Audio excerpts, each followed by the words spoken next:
Culture Me. Hello, I'm Alisa from School of Liberal Arts, Sukhothai Thammathirat University. And I'm Jay. Welcome to Culture Me, where we discuss cultural issues and differences. Please contact us with any questions or comments at stoucultureme@gmail.com. สวัสดีค่ะท่านผู้ฟังรายการนี้ก็เป็นรายการที่ 8 แล้วนะคะในชุด Culture Me ของเรานะคะในวันนี้เราจะพูดถึงเรื่อง cultural differences between ASEAN countries นะคะซึ่งถ้าท่านผู้ฟังต้องการแลกเปลี่ยนหรือแสดงความคิดเห็นก็สามารถอีเมลมาได้นะคะตามที่อาจารย์เจได้พูดไปเมื่อสักครู่นะคะ So อาจารย์เจ why is it so important to understand these differences between ASEAN countries? Well, I've read many articles about ASEAN and AEC, which is a part of ASEAN. And the AEC, the ASEAN Economic Community, will go into effect. It's planned for later this year.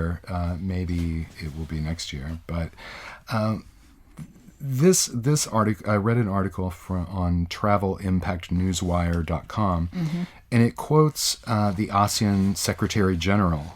You'll have to help me with the pronunciation of his name, Dr. Surin Pitsuwan. Yes. It quotes him as saying, as the region moves forward for economic integration, for prosperity and cooperation, there will be losers and winners on the landscape. And in simple terms, what he meant in simple terms is that in ASEAN, if the countries that don't accept other cultures and that don't adapt to different ways, they will not become richer and they will possibly become poorer. So it's really important for doing business to understand the other cultures and to be flexible and not insist on doing everything, one way, in the way of one culture. And awareness, also just cultural awareness. So, how many countries are there in the ASEAN communities, Ajahn? 10 countries, including Thailand. So I think we start with what country should we focus on? Let's talk about Vietnam first. Okay, Let's talk about Vietnam first. So we're gonna focus on like greetings, dining etiquette, and some kind of socializing, meeting people and things like that. Exactly. We're not very sort of soft issue, not actually very serious too. Well, it can be. That's the problem.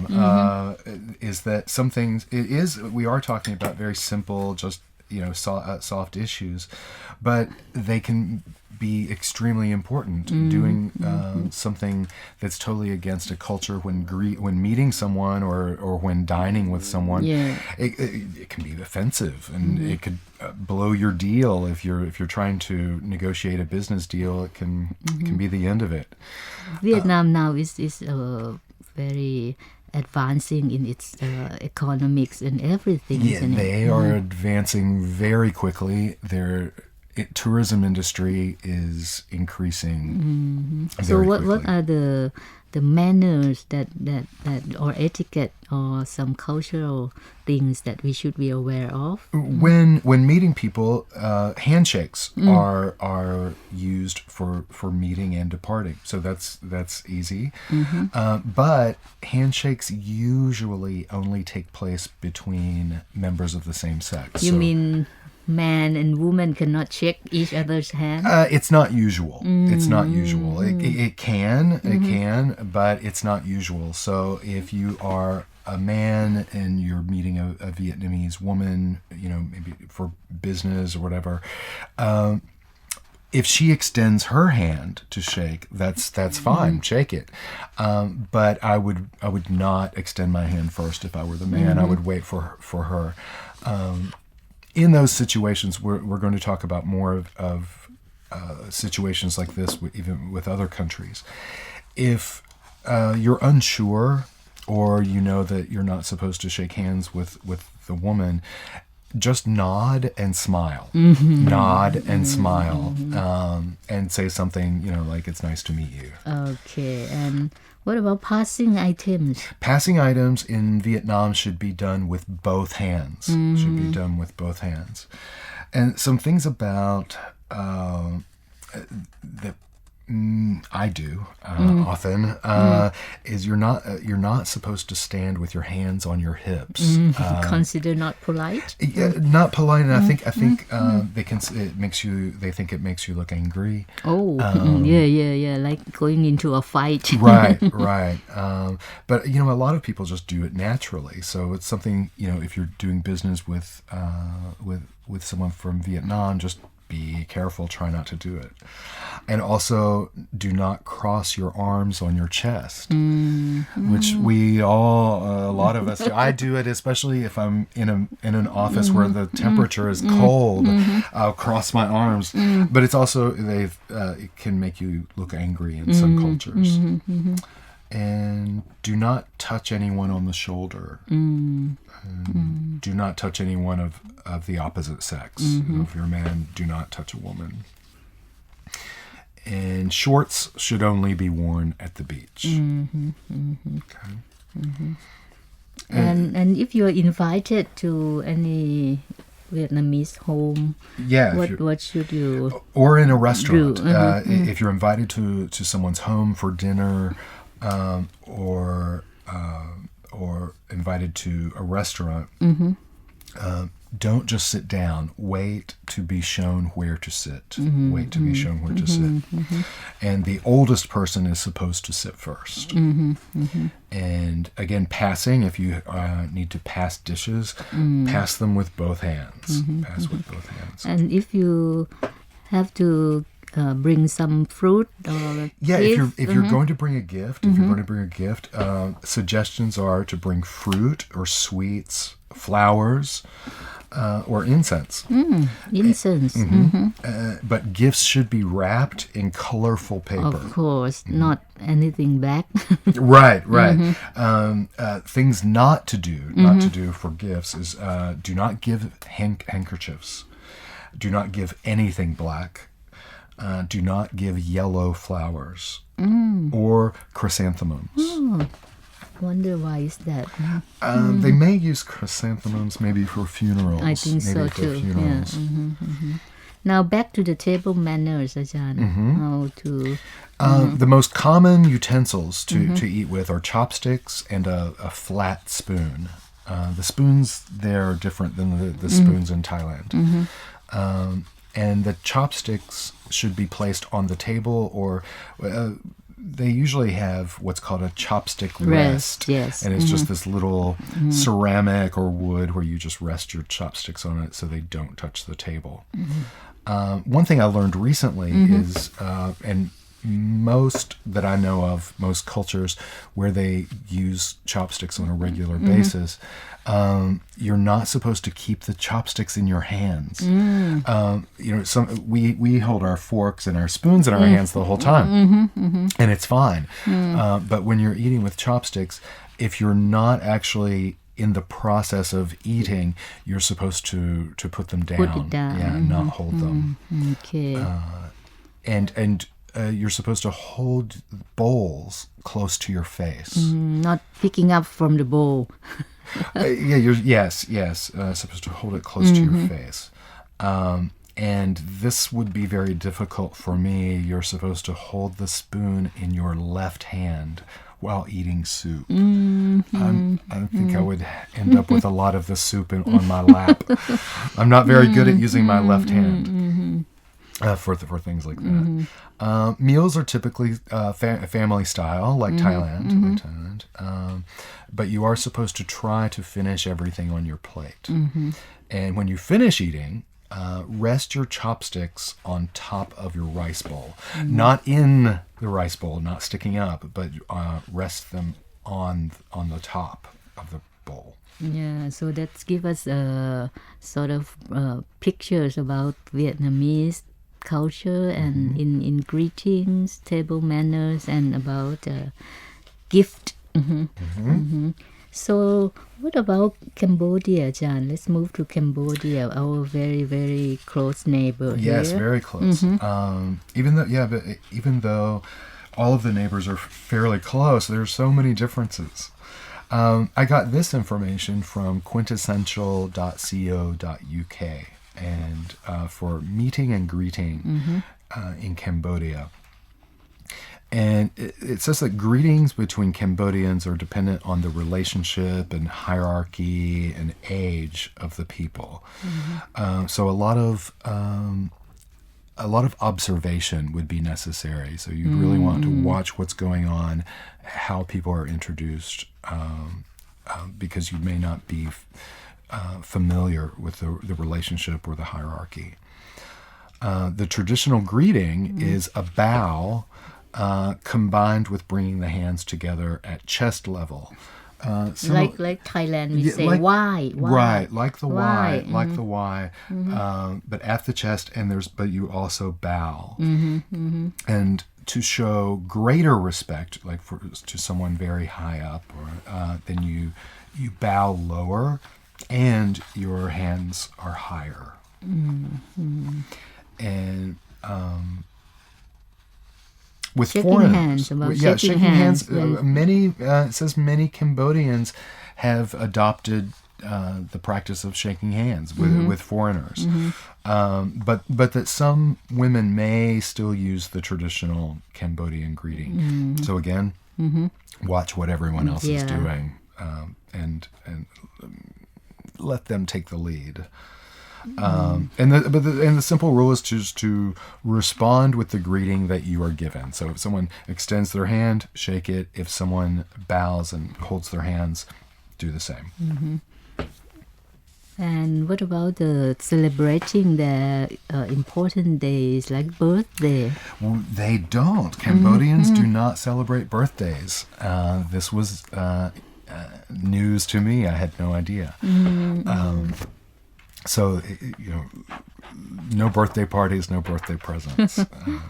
But still, you can have some small gift to if you are invited to somebody's Yes, you can home. still give someone a gift if you're invited to their home or anything.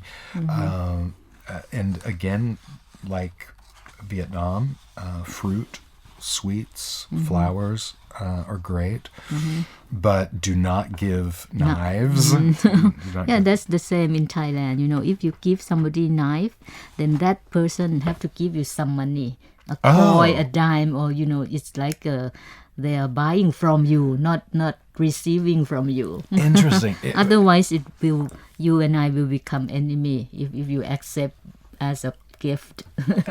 In the U.S., it's an old superstition that if you give someone a knife as a present, that the relationship will be severed. Yeah, you won't be friends anymore. Also, gift in colorful paper. Yes, too. also colorful paper. But while in Vietnam, do not give anything black. In Cambodia, do not use white wrapping paper. Don't use white. White is the color of mourning for funerals. And when giving gifts, use both hands. And they are not. The gifts are not open when received. They have to Like take Thailand, home. like Thailand, which in the U.S. it's the opposite. We open immediately. What about dining etiquette, Ajahn, for Cambodian? According to this article, table manners are fairly formal. But if you don't know what to do, just watch what the others are doing. But again, when invited to the dining table, wait to be told where to sit, because there will be hierarchical seating arrangements. The oldest person is usually seated first, and the oldest person should also start eating before others do. So don't start eating until the oldest person has started And also an important thing to know, many cultures you can discuss business while you're eating. That's normal in many cultures, but it's not supposed to be done in Cambodia. Do not discuss business as in social gatherings. Yeah, I think that's good so that you can enjoy eating. Yes, exactly. Okay. Now we move to our neighbor again, the Myanmar. Yes, to the west. There's some interesting things that I learned from this information. I got this on factsanddetails.com, and that you're supposed to use 2 different towels when drying yourself after showering. One for the upper part of your body and a separate towel for the lower part. I thought that was very interesting. Yeah, because they respect the head more than the feet. Exactly. Because the feet, you walk around, it maybe got some dirt and things like that. So it's better to use different towel. And when you walk with children, the adult is, on a sidewalk. The adult should be closer to the street. Which is that in Thailand also?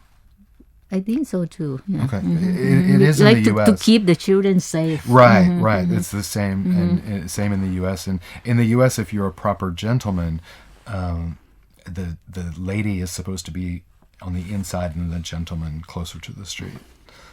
And don't walk side by side with a teacher in Myanmar. You have to You're walk, supposed to follow. Supposed to follow.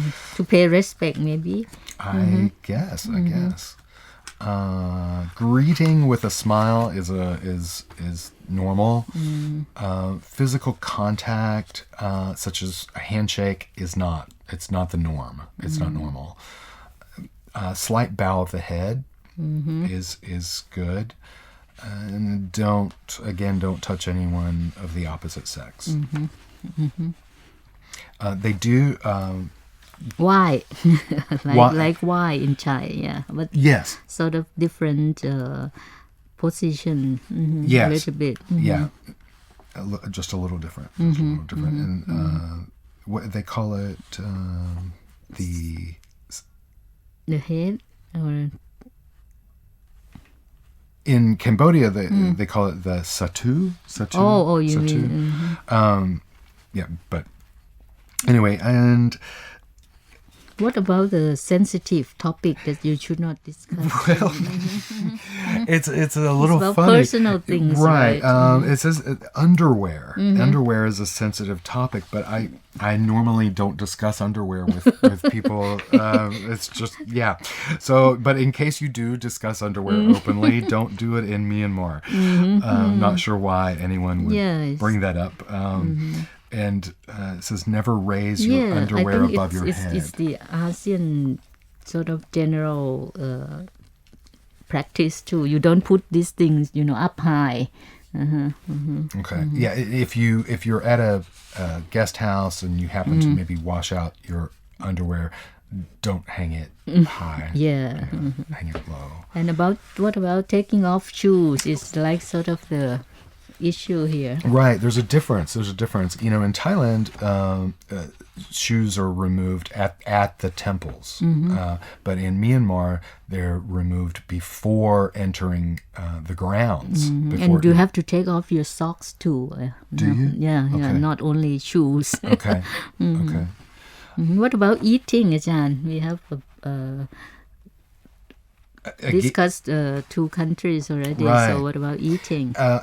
Like Cambodia, the elderly are served first, and do not use a toothpick without covering your mouth. Okay. You have to cover your mouth. And the eldest diners are served first.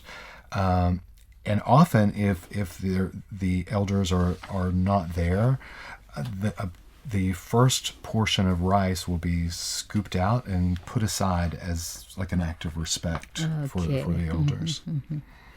Well, I think we have learned a lot from these 3 countries. I think next program we can discuss other countries' culture to We'll continue We'll with continue. ASEAN differences. Thanks for joining us. thank you very much Culture Me